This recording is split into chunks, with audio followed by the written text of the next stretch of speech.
I've never met anybody that would give and keep giving. People want to do these things for sometimes limelight. It takes a really strong person to be able to do that. She helped that girl to sort out the problems that she's facing. Poonam. So in those glimpses that I get of her, she shines so bright. She's like a little star, like a diamond.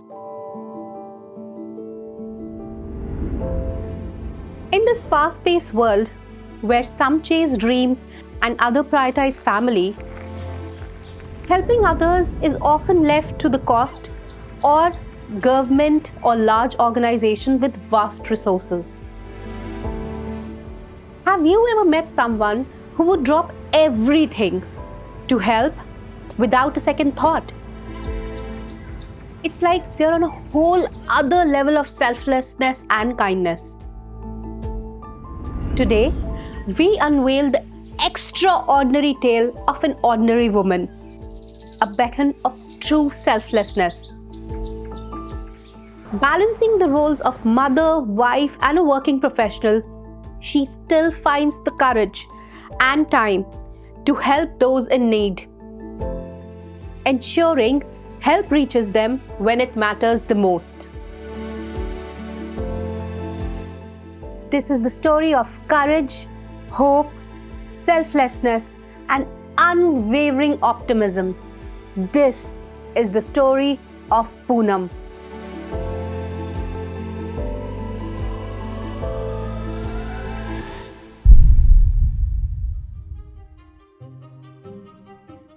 Born in India and mostly grew up with her grandparents, as her father was serving in the Indian Air Force. As a young child, she was close to her parents. But her father's critical role in defense meant that her mother had to split her time, 6 months with his side and 6 months with the kids. Because of this arrangement, seeing her parents together felt like a celebration, a rare moment of joy. But saying goodbye was just as heart-wrenching. She was a shy child, but as years passed, something within her started changing. She grew up as a brilliant kid and chose clinical psychology as a subject in college. For one of her college projects, she visited a prison where she was supposed to listen to the thoughts and confessions of prisoners without judgment. That's where she learned the true meaning of empathy. In 2003, she arrived in UK for higher studies. It was here that she discovered her true calling.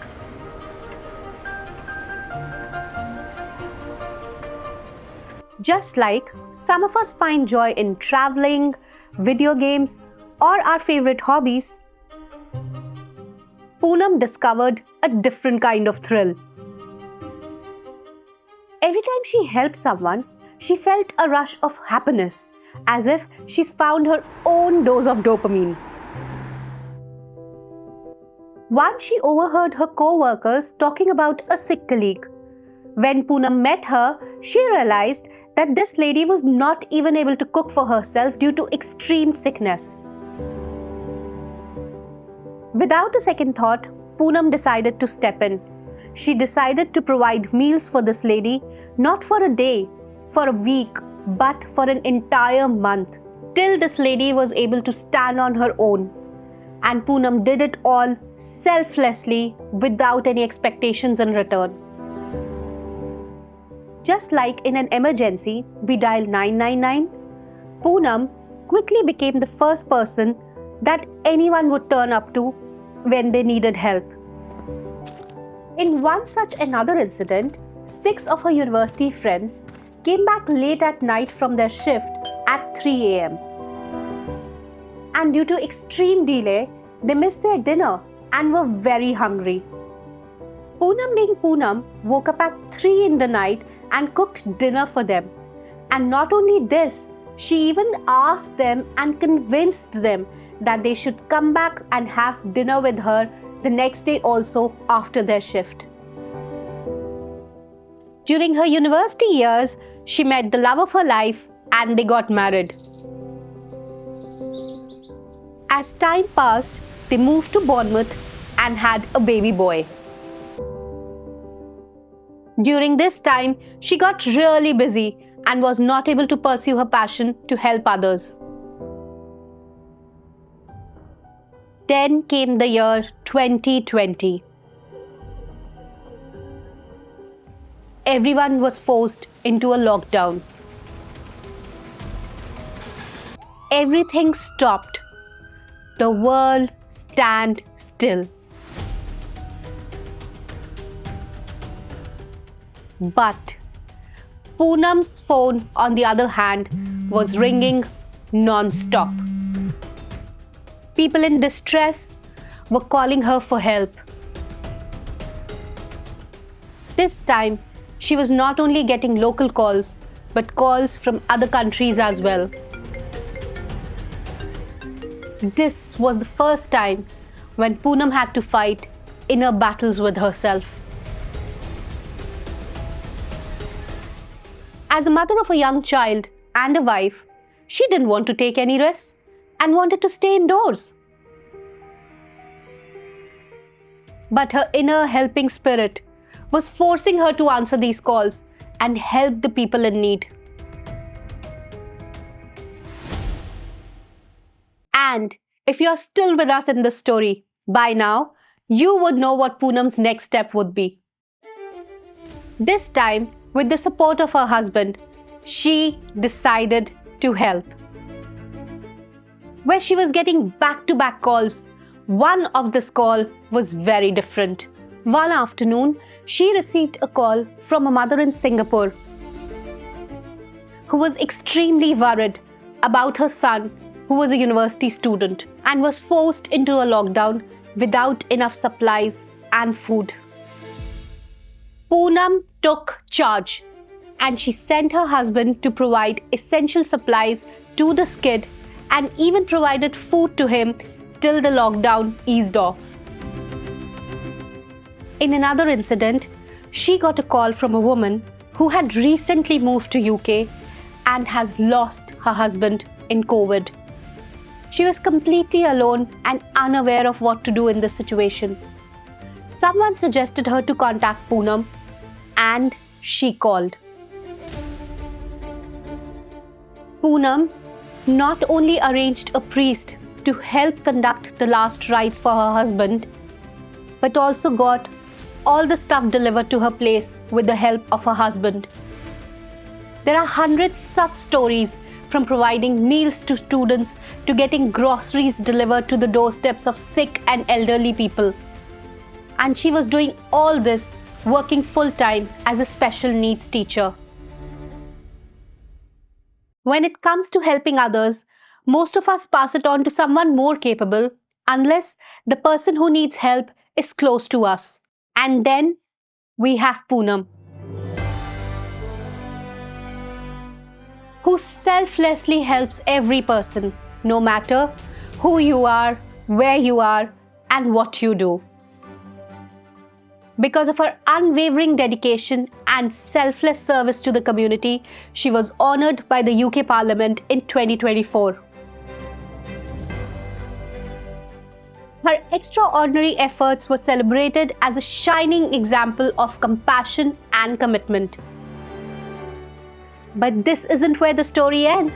Poonam is still out there, tirelessly helping anyone who can find their way to her. If you are in distress and have managed to reach Poonam, hang on, sit tight, because Poonam will make sure that help reaches you, and it reaches you on time.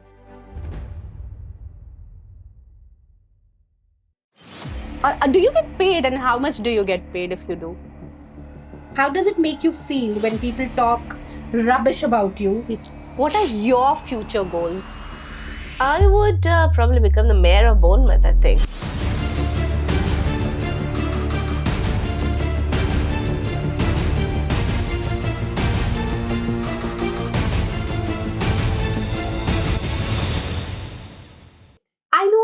Spider-Man and they say with big powers come big responsibilities, if I'm saying this dialogue correctly, but Yeah. you are a personification of it. And you have a family. Yeah. You know, for bachelors to do it, for single people to do it, we still understand. Why do you do it? Why? My question would be why? I get a kick out of it.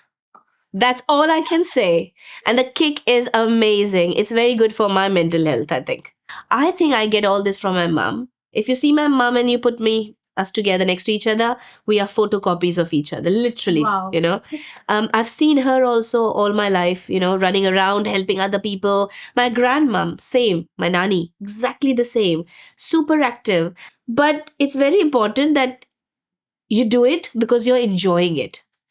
Again, not because you're in the spotlight, not because your name's coming in newspaper, not because your people are going to praise about you or you need that clap. No, that's not a kick for me. Just that person, I helped that person and the person finally found the, you know, whatever his problems are solved is my kick, I would say. And that does not restrict myself to help only my Indian people, Indian community, anybody outside. Yeah. Be it my lovely African Kenyan friends, be it my Polish friends from colleagues at work. And yeah, I'm there for everybody. I love them.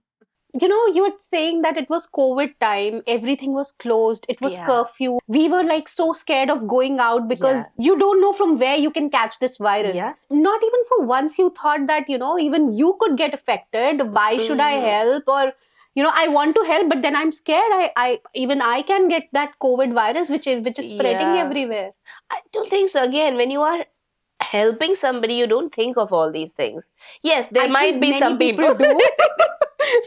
I did. Especially when you have a small kid at home. Yes, that was risky. But I think one good thing was because my son was being home educated and my husbands were working home, but I was full on my job. I was still going to school. Oh, you were My working school during doesn't COVID. Yeah, my school doesn't shut. Initial 2 months, yes, there was this very serious lockdown, but I've gone to work every day. So I was fully prepared. I was fully, you know, the PPE, personal protective yeah. equipment.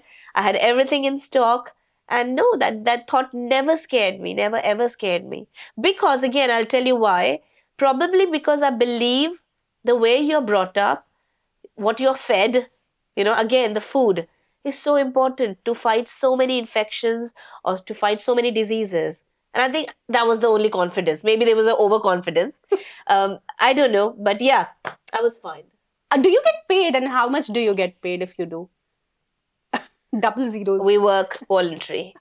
It's a completely voluntary basis of work. It's a voluntary organization I'm connected with. And we do not work for money. We just have the heart for it, I would say. There's no money involved at all. Whatever funding, 100, 200, 500,000, whatever funding we get, we try to make the most of it. But no, we don't charge or we don't get paid. No. Like, you know, you've shared incidents where you've been providing food to students for like months, and you've also been doing a lot of other work individually. Yeah. I'm not talking about the groups that you work with. Yeah. Of course, they would be on funding and everything. Yeah. But when you do it as an individual, do you charge? How much do you charge? Or any other kind of, if not monetary, then is there any other kind of perks that are involved? So when I started around in 2008, proper catering business, obviously then it was a business.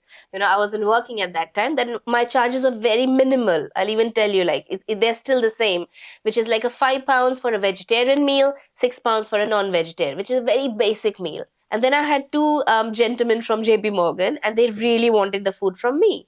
I said, right, but you have a child, so which means do you have a wife? So yeah, she's there. I said, but why are you taking food from me? That is my biggest perk. You know, it's not just the money. Money I'm taking because I've established it as a catering service. I've got a YouTube channel. That's just secondary things for me. But him telling me that the wife is still there, I'm still having you because you all three like your food. I think that's the biggest encouragement for me. Otherwise, all depends. Like there's a lovely lady, elderly lady. She was very unwell for good 2-3 months. I provided her food. I provided her son's food, but that was not chargeable at all. if I know anybody, any friend of mine in Bournemouth who is suffering, or like yesterday I came to know 3 students have passed Bournemouth University with pass and distinction, I'll make sure I'm giving them like a free food just as a token of saying well done. But of recently, I've started doing a lot of workshops in local BCP schools, and obviously it goes through the council, so the council gives you money. That is why I take money. But again, the satisfaction what I'm getting is the kids asking me questions, the kids knowing me. The kids are still talking about me. I got some banana chips. They're still talking about it to their parents. So the feedback from the school is excellent. And that's all matters to me, really. I don't care about the money. The money is just part and parcel. But yeah, the encouragement, the appreciation words, great. How does your family react to these, these extra mile things of yours? I mean, I understand you do it for free, and we all have some family budgets, and we can do help people to a certain extent, and not like just keep doing it like you do. My husband is the best. Obviously, he is. I would thank God 100 times. He's never opposed to anything that I do. Right from day one, when we got married, he knows socially I love to be, I love to be around people. I love to be helping them. Privately, he knows I'm a private person. But there has been so many occasions where students were stuck in their houses for COVID. There was a lady whose husband had passed away due to COVID. She was stuck inside a house. My husband was the one who was doing all the deliveries. Wow. He was the one who was dropping off the food. He would go wherever I would ask him, even if it's Eastleigh or Southampton. And I'll say, that person is really needy. I would like you to please drive and get the 2-day ka khana, delivered to him. Not even once he would say no. But obviously I have to make sure that he's fed first. So my next question is a really long question, so I think I'll have to read it out for you. How does it make you feel when someone thinks that you're just a hype and the work you do is just for name, fame, and monetary benefits? However, the truth is that as a person, you're far, far away from that.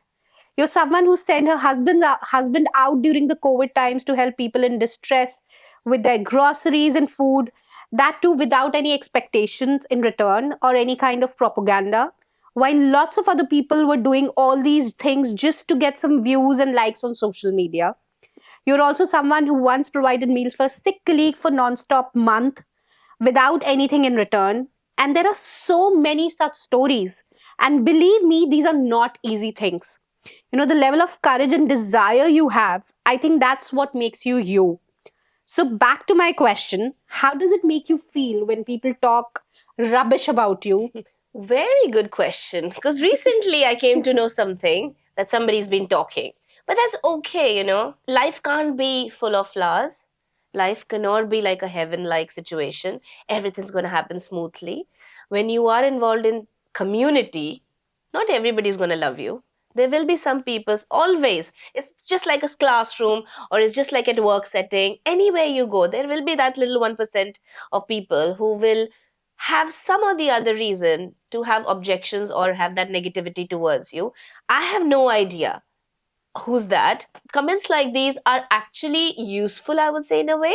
They motivate you. They maybe do a self-realization or a self-check on you. Am I actually doing something wrong? Maybe I just need to pause, rethink, maybe last 6 months how been. Have I hurt anybody? Have I been rude to anybody? But no, I don't think so. And even if I come across something which has disturbed me or had a bit of argument with me, like I said, this is what I've learned from my husband. I just switch off. I just take a pause. I do not react at that time, because reaction at that time is definitely not nice. I tell my son the same thing. If you have an argument, with your friend at school or whatever, don't react. Just take a minute, rethink. Maybe you must have done something. That's why the reaction. So I think that's the best way. And my mom's my counselor. She's the biggest counselor. I just give a call to my mom. Okay, mommy, I'm a bit disturbed, and she's got lovely philosophies of life. My mother-in-law is the same. The words that come out of their mouth are just enough to make your day. So what changes have you made to your personal life so that you can cater to the needs of others, or, help them with whatever queries they have or whatever help they need? Yes, I have definitely made some changes, especially now at this level when I'm involved in community so much. in all directions possibly. Like I said, the getting up of 5 o'clock in the morning gives me that little time to kind of just scroll through anybody's queries, anybody's questions. There's so many new members joining and feels like I'm the only one. Maybe others are super busy, but I'm adding them all in the group. There are a lot of jobs that are, minuscule, but they're very necessary to be done. So I think that way I've organized myself that I need that time. Like I said before, the bus time is very crucial for me, for any calls that I need to make, for any person who needs my numbers to pass on, or somebody else needs somebody else's number, I make sure that's passed on. That way it really helps. Even before I go to bed, I make sure once I'm scrolling down my phone, anything left over that I've possibly not answered, which happens, sometimes you read a message and say, okay, I'll reply later, but then you forget. You don't understand until you're in the other person's shoes. That person must be so desperate for that help, and me just reading it and not replying it would be so unfair. I remember this once little example happened, and there was this lady going through domestic abuse, really quite bad, and she needed some solicitors' numbers. I read her message, but I want to do a proper research before I go back to her. And I forgot. I forgot till the next day. Next day morning, as I got up, I saw the message. I said, okay, I need to reply to her. I immediately contacted few friends of mine in London who run massive groups like IL UK, I am UK, and they were very kind to tell me the proper charities or the proper, organizations that could have helped her. Straight away I got them connected to each other, because exactly like I said, you don't know how much a person is suffering, and you don't want them to be hanging because they're relying on you. And I don't feel the heaviness of it, but I feel responsible that I must make myself accessible to them or for any help that they need. So there are certain professions that choose you, Yeah. but there are also certain professions that you choose. Yeah. What was that the little Poonam used to think when she was growing up, that I would, one day when I'll grow up, I want to be a dancer, or maybe open a restaurant, Yeah. or what was that childhood dream? I wanted to be a pilot, if I'll be honest. Really? Yeah, total pilot. I've got some photographs that I can definitely share with you. I had a great respect for these guys, and I just wanted to fly a plane. That was my biggest thing. But obviously, then, the height criteria, the medical fitness, the mathematics that involves, that got me a bit scared. But then as I moved from Delhi to Pune, I got introduced to the subject of psychology. And that was the first time I opened a book and I said, whoa, that's so interesting to read about a human mind. And I think that's when I thought I would like to study psychology more. I would like to be more with people, talking, listening, chatting. And then I got more into lovely stream of clinical psychology, and which was more to do with mental health, mental well-being. And in UK, it's a big thing right now with special needs kids, and I love it and absolutely adore it. What are your future goals? I would probably become the mayor of Bournemouth, I think. That's why I can see my Best. future, isn't it? I'll vote for you. No. Lots of people have said about that, but I don't know. Politics is not my type of curry or dal or whatever you want to say.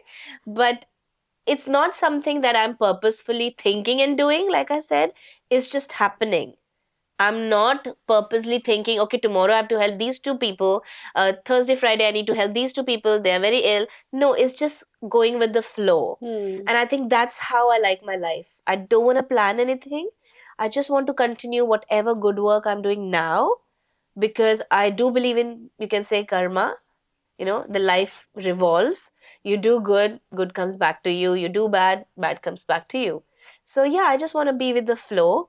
Future, I think I would like to not teach, but be more loud in telling my younger generation, who are a younger step younger. I'm young too, just a younger generation, and a very little ones also, about all these things like organizing your life, pregnant ladies, because I've been pregnant in this country. It's very hard to lead a lone life. Maybe tell them, train them to be how a bit more independent. It's quite an ideal, those 9 months, to go into depression, postpartum. There's nobody to help you. Sometimes your parents can't come. That is my future thinking, that I would love to do this. I would love to help people if it can make their life a bit more better, a bit more organized, I would say.